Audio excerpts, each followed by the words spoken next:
¿Cómo resolvemos esta ecuación que tiene un valor absoluto pero que también tiene varios elementos afuera del valor absoluto? Como tenemos dos elementos fuera del valor absoluto, tenemos que primero mover todo eso hacia el otro lado. Tenemos por aquí 3x menos 2, ¿ok? Este 4 está sumando, por lo tanto va a pasar al otro lado a restar. Esto nos va a dar 2 menos 4, nos da menos 2. Ahora, este 3 está multiplicando al valor absoluto. Entonces, como está multiplicando, va a pasar a dividir. ¿Y ahora qué hacemos? Ya por lo menos tenemos valor absoluto y tenemos el otro valor del otro lado.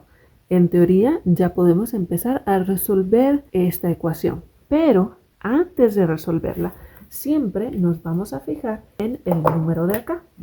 En este caso, este número es negativo. Y por definición, el valor absoluto no es negativo.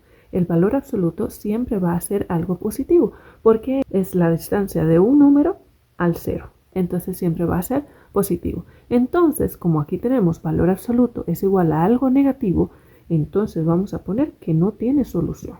¿Okay? No tiene solución porque por definición el valor absoluto no es negativo.